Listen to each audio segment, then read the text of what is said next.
Regresamos con la hora clave. Recordamos que pueden interactuar con nosotros a través de la etiqueta numeral hora clave. Y le damos la bienvenida a nuestro invitado Andrés Silva Ayala. Andrés Silva es reconocido consultor político. Bienvenido. Gracias, Manuel. Bueno, Andrés, estamos aquí, recibiendo estas noticias de las elecciones de Estados Unidos. Estaba todo el mundo pensando que iba a ser una elección sumamente reñida. Realmente no hubo una gran diferencia, pero sí hubo una diferencia suficientemente sólida como para decir, bueno, el señor ganó y ganó en todos los rangos, ¿no? Sí. En este momento hay quienes piensan que el panorama, independientemente de que haya habido una victoria tan clara, que aleja la violencia postelectoral, sin embargo, la gente siente que hay una gran incertidumbre tanto para Estados Unidos como para el resto del mundo. Inclusive la portada de New Yorker era muy buena, pues una gran revista, y estaba la Estatua de la Libertad haciendo equilibrio sobre una cuerda floja. Esa fue la portada de New Yorker sin haber sabido todavía los resultados. ¿Qué piensas tú al respecto? Estados Unidos es un país que está absolutamente dividido. Aunque la elección arrojó un resultado que parece ser aplastante, y en efecto lo fue para las expectativas electorales que se tenían, la realidad es que en cada uno de los estados claves todos cayeron dentro del margen de error que manejamos las encuestas. La semana pasada, dando los análisis de lo que podía ser la elección, se dijo que en todos los estados, los swing states, los battlegrounds, como le dicen, arrojaba el margen de error, algunos arrojaban hasta empate técnico dentro de las elecciones. mayoría. Es así, y cuando llega el resultado, pudimos ver que a pesar de que Trump ganó los 7 estados que estaban en disputa, cada uno de ellos se decidió con él 49.8%, 50.1%, 51%, ninguno se ganó con más del 52%. Es decir, ese es el tema con las elecciones de tercer grado, que es que aunque el resultado lance un resultado aplastante, eso no necesariamente refleja que haya un balance que se incline mucho hacia un lado o hacia el otro. Y en Estados Unidos tenemos a dos candidatos que ambos superaron más de los 65 millones de votos, ambos tienen unas bases muy consolidadas de apoyo, y aquí el problema va a ser directamente cómo los americanos manejan ahora la transición hacia una nueva presidencia de Donald Trump. Para nosotros aquí de repente eso no es tan sencillo de comprender, o para la gran mayoría. ¿Por qué? Porque aquí nosotros vamos a votar y el que saca números totales, mayoría, bueno, ese es el presidente o ese es el que... Ahora, en el caso de los Estados Unidos es muy compleja esa elección, porque tú puedes ganar en números globales, pero vas a los colegios electorales y caes, como le pasó a Hillary Clinton y como le pasó ahorita a Kamala Harris, aunque al final ya las encuestas estaban dando una ventajita para Trump. Eso tiene un dato importante que ha hecho de esta elección que tenga tanta repercusión, ¿no? Incluso el propio Trump ha dicho que fue una victoria increíble, ¿no? Porque siempre se apostaba a la posibilidad de ganar en los colegios electorales, tal como ocurrió en el 2016. Y ese era un poco el fuerte, y se pensaba que Kamala Harris, pues, por las razones que conocemos, su condición de mujer, su discurso, su vinculación con las minorías migrantes, podía ser el fenómeno que ganara, tal como ha ocurrido en el pasado en la votación popular. Pero ahora se produjo el hecho de que Trump mantiene su fuerza y su mayoría en los colegios, pero además ha logrado una votación popular muy significativa. Esto hace pues que sea una elección con esas características, y creo que convierte a Trump, le da una base de apoyo, además de los resultados en la Cámara del Senado, que fueron favorables, ¿no? La mayoría le da, en el Senado, ¿no? Le da un piso, digamos, para lo que él ha dicho, ¿no? Acometer una serie de reformas, de tareas, siempre que ello sea posible. Sí. Porque fíjate, por ejemplo, que Trump ha dicho que voy a acabar con la guerra, pero lo puede decir un presidente, pero la guerra no la acaba ningún presidente, y tratándose de Estados Unidos menos, ¿no? Sí, así. El tema es que los demócratas cometieron dos errores de base. El primero fue permitir que Joe Biden se retirara tan tarde como lo hizo de la elección, lo que resultó en haber escogido una candidata que no se pudo legitimar en unas primarias. Cuando en el 2020 Kamala Harris se presentó en las primarias contra Joe Biden y otros demócratas importantes, Kamala no terminó ni entre los 7 primeros en resultados electorales. Fue de las primeras que se tuvo que retirar. Es decir, ella en campaña no fue un personaje carismático, no fue un personaje particular que resaltara particularmente, pero como estábamos en un contexto del movimiento Black Lives Matter, el asesinato de George Floyd, y que los temas sociales estaban muy en boga y muy prioritarios para los votantes, Kamala resultó ser la opción ideal para acompañar a la fórmula de Joe Biden, que era un señor de 78 años, blanquito, pelo blanco, con una mujer de color, con una muy buena carrera de fiscal, una muy buena carrera como senadora, que generó una fórmula interesante que terminó venciendo a Donald Trump, de hecho, con una votación récord en los Estados Unidos.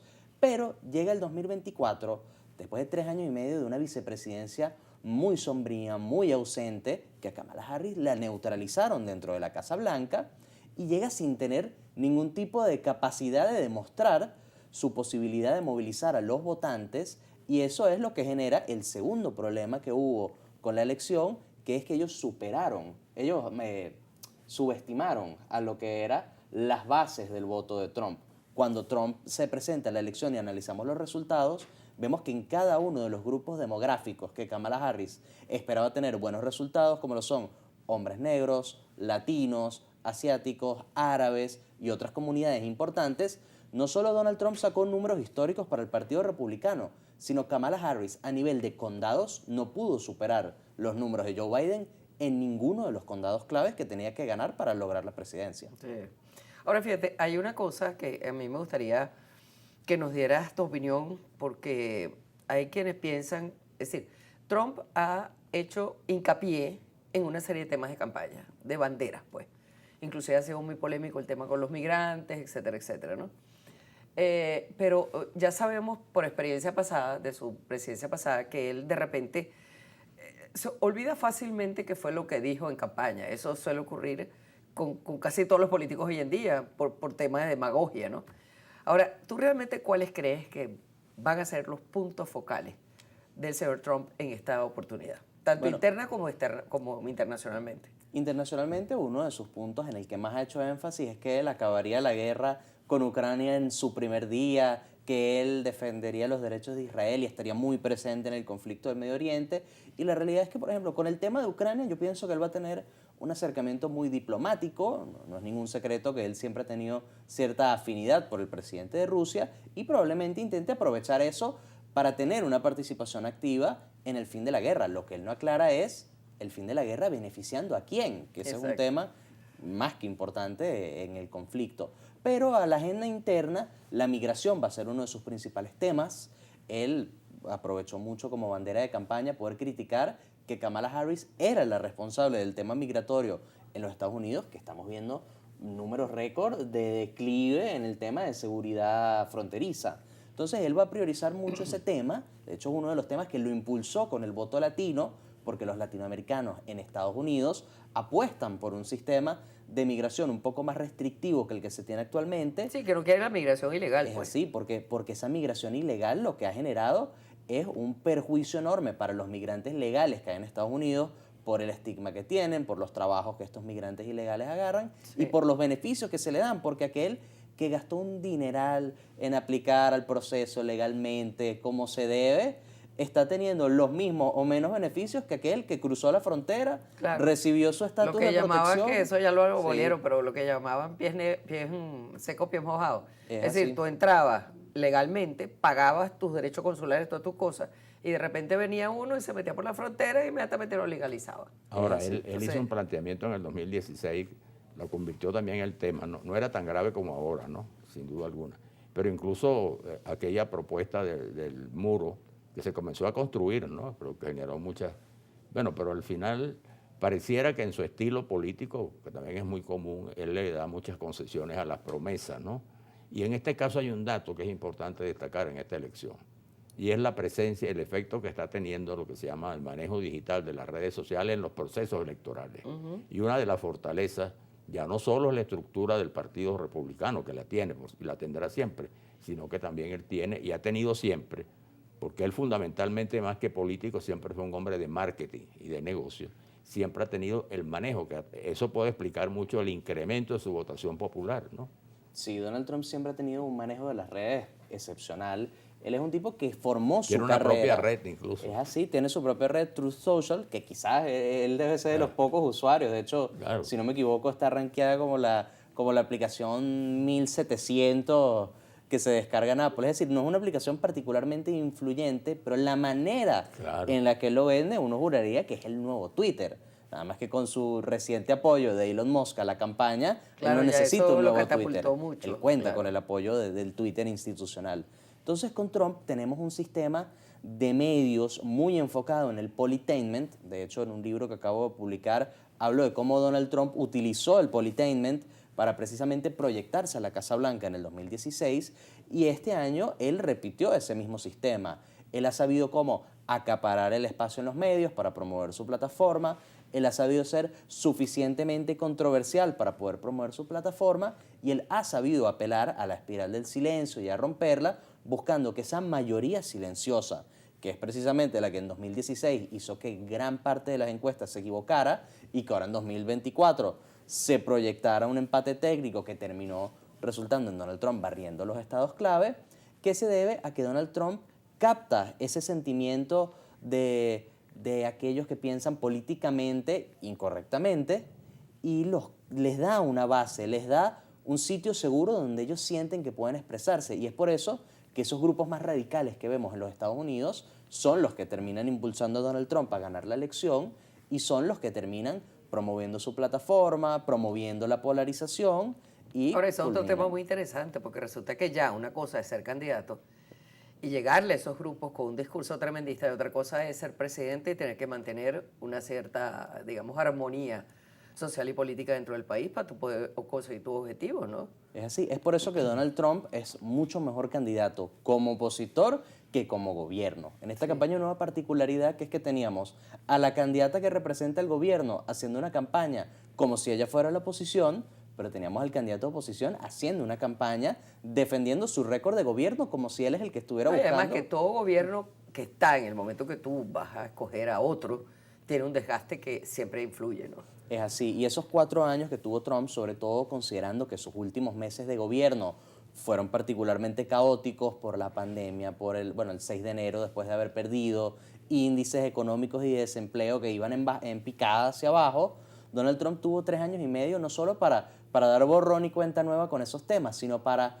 él dejar que una administración de Biden, inmensamente impopular en los Estados Unidos, fuera poco a poco perdiendo apoyo y él llegara a la campaña defendiéndose únicamente con las cosas buenas de su gobierno, pero teniendo su arsenal de entretenimiento, de burla y de su manera de hacer campaña que le permitió resaltar muy fácilmente los puntos negativos de Kamala Harris y haciendo que una candidatura ya debilitada por su carencia de legitimidad desde el principio tuviera además una carencia de objetivos logrados, una carencia de banderas que hubiese llevado el gobierno, que para Trump terminó siendo muy fácil promoverse como el único candidato capaz de rescatar, por ejemplo, la economía en Estados Unidos. Así es. Además, siempre Trump, por ejemplo, en el 2016, eso se ha escrito e investigado, ¿no?